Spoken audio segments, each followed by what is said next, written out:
Greetings everyone, Brett here with Hammerhead Model Making, and we are back for another 5-minute review. Today we're going to be taking a look at the Tamiya 148 scale HE219 UHU. And I have zero knowledge of this aircraft, so this is all new to me. It's very unique looking, it's very interesting, and definitely in line with German twin-engine fighter, bombers, night attack type aircraft.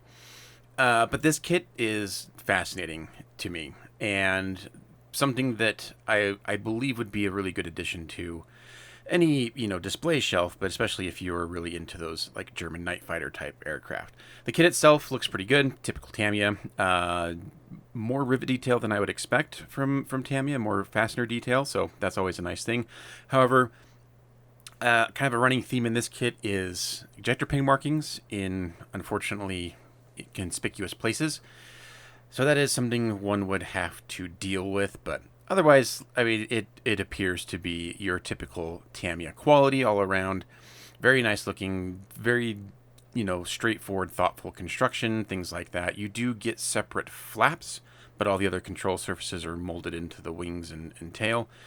And, yeah, I mean, again, not knowing much about the aircraft, I can't speak to any sort of like accuracy or anything, but this sprue is a matched pair. Looks like you do get a couple of options for the engine. You get like open or closed cowl flaps, things like that, and wheels with separate hubs. The antenna dipoles are, like the radar dipoles are interesting. They look a little on the chunky side, but I think that might just be Tamiya, sacrificing a little bit more accuracy for ease of construction. You do get two identical pilot figures. Clear parts look really nice, very little distortion. However, the canopies on, at least in this particular box, were loose in the bag, and which is a little unfortunate, but I mean, the clear parts themselves look really nice.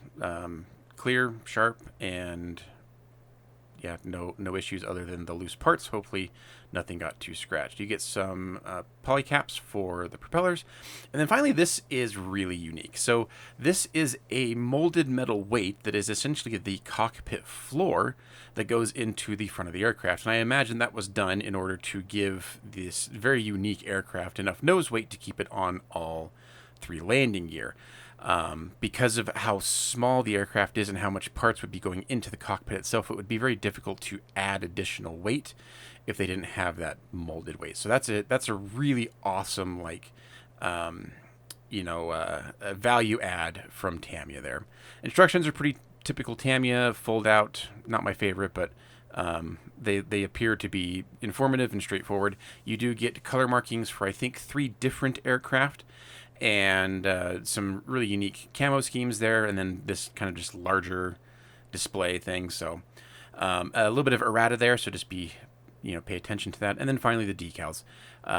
Again, typical Tamiya. I don't love them, but they're also not the worst, so they are what they are. But yeah, I think this looks like an interesting kit. Again, a subject that I'm not familiar with at all, and honestly, until acquiring the kit, didn't even know the kit existed. So yeah, but this one's fascinating and definitely one that I want to get on the workbench. So thanks for watching. Hope this was helpful.